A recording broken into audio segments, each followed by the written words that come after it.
पहले समाचार में हमको बात करनी है बायो फोर्टिफाइड पोटैटोज़ के बारे में।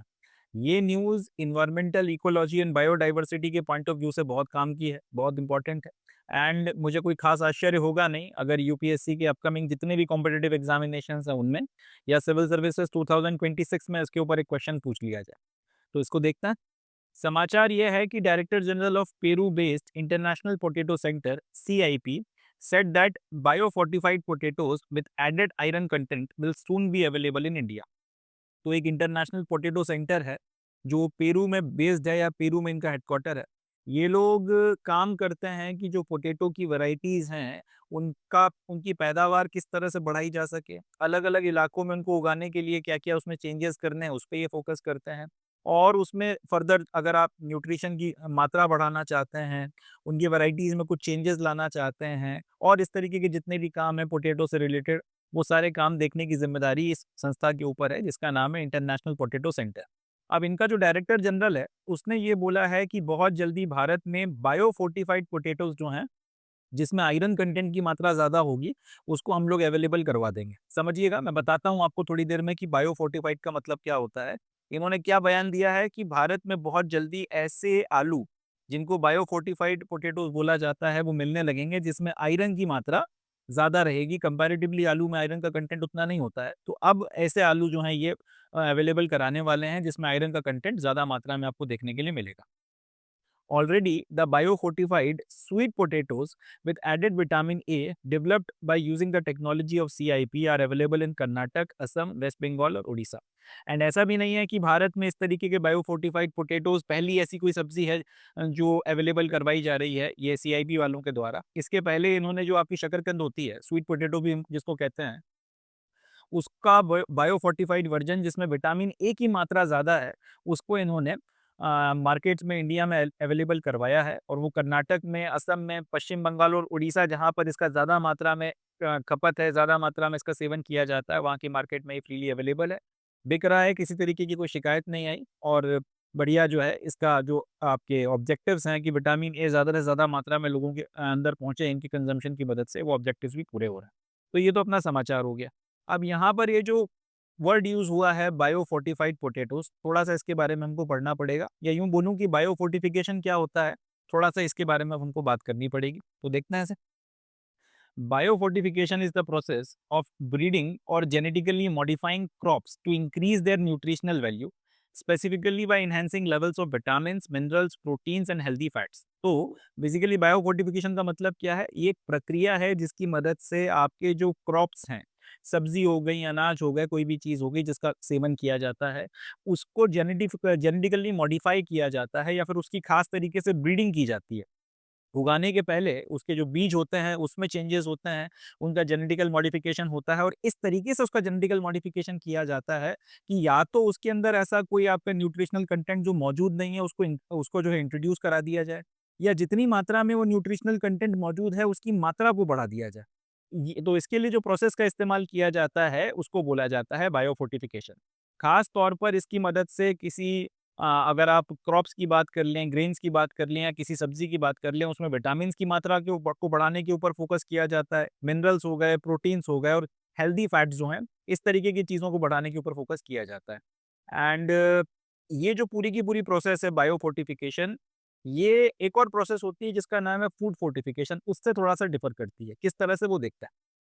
It differs from conventional food fortification, which involves adding nutrients during processing, as biofortification aims to increase nutrient level within the plant itself during the growth। तो बायोफोर्टिफिकेशन की जो ये प्रोसेस है, इसके पहले से एक प्रोसेस जो है वो काफ़ी वक्त से प्रचलन में है जिसको हम लोग बोलते हैं फूड फोर्टिफिकेशन।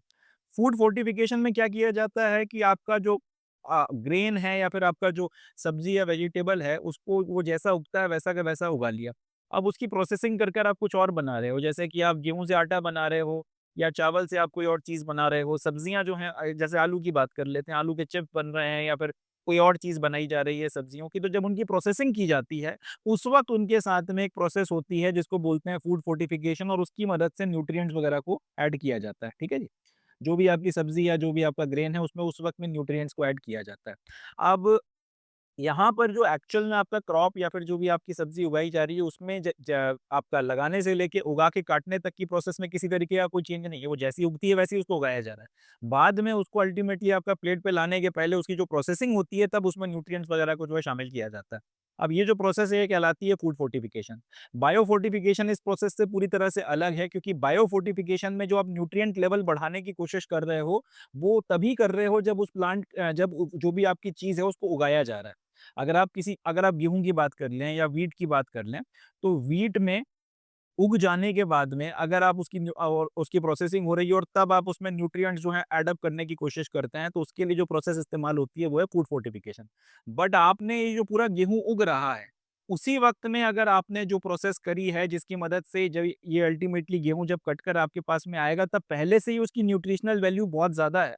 तो इसके लिए जो प्रोसेस की जाती है, इसको बोला जाता है आपका बायो फोर्टिफिकेशन। तो इसको याद रखना है, फूड फोर्टिफिकेशन में प्रोसेसिंग के वक्त में प्लांट उग जाने के बाद जो फाइनल प्रोडक्ट आपको मिल गया है आपकी खेती बाड़ी से, उसके बाद उसकी प्रोसेसिंग करके उसमें न्यूट्रिएंट्स को बढ़ाया जाता है।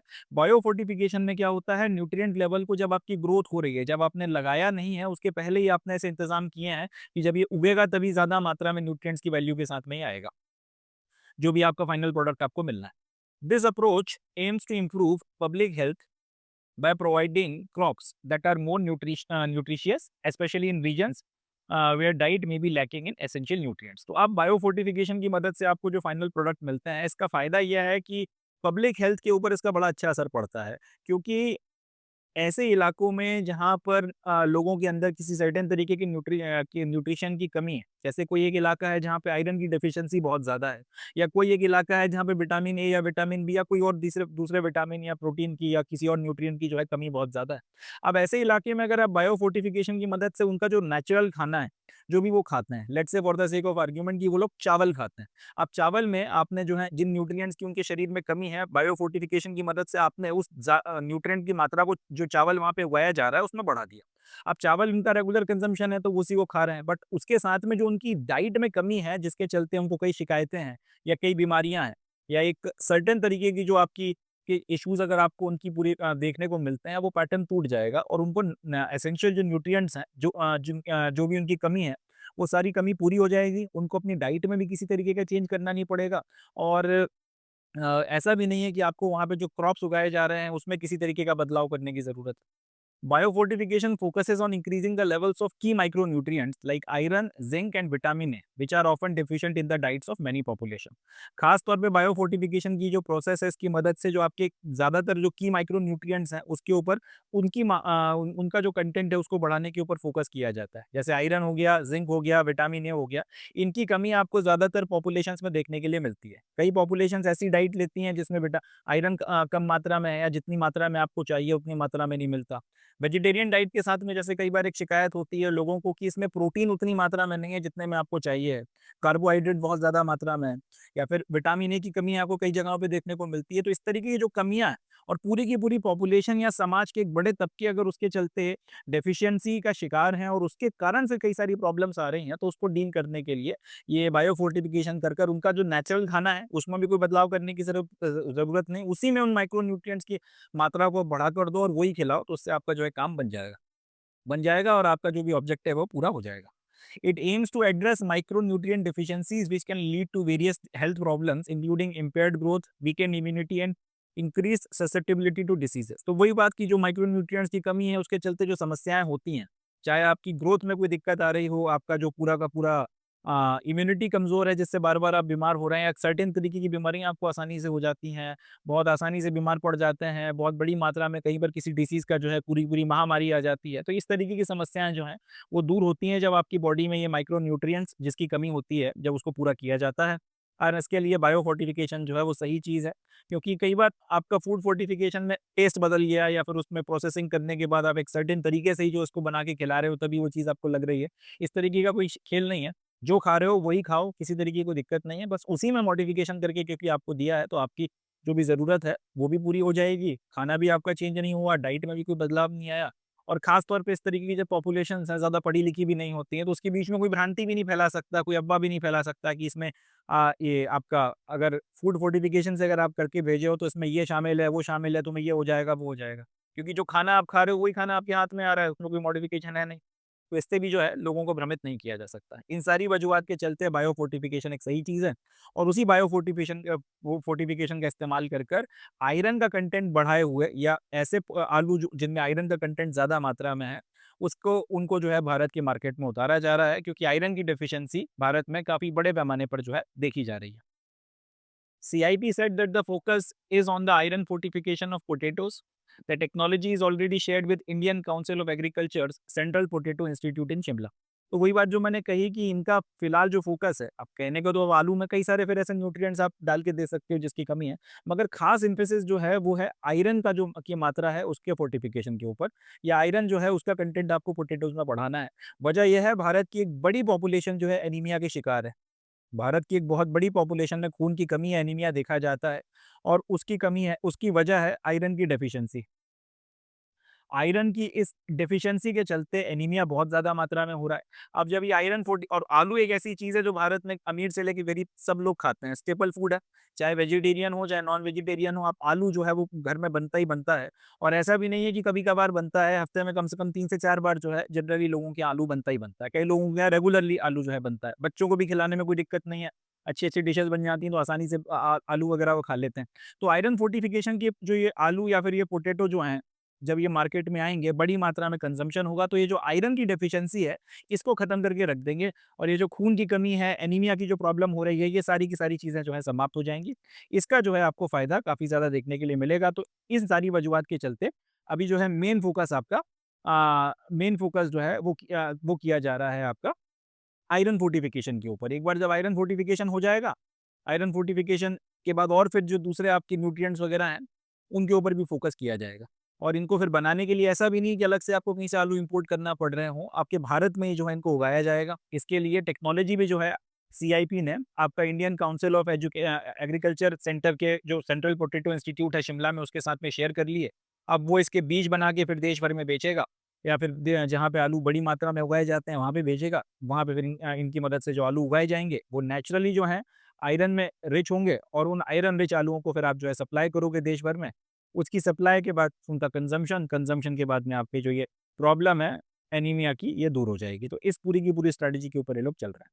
अच्छा, ऐसा भी नहीं है कि भारत पहला देश है जहाँ पे इस तरीके के आलू उगाए जा रहे हैं कि इससे भी संशय की स्थिति बनाई जाए कि यार कहीं कुछ गलत तो नहीं हो जाएगा। पेरू में जहाँ पे सीआईपी का हेडक्वार्टर है, वहाँ पर पहले ही इस तरीके के जो आलू हैं वो उतारे जा चुके हैं और बड़ी मात्रा में कंज़्यूम किए जा रहे हैं। इनफैक्ट पेरू में इनको इंट्रोड्यूस करने की वजह ये है कि वहाँ पर लोगों को खाने में आयरन की बहुत ज़्यादा कमी है।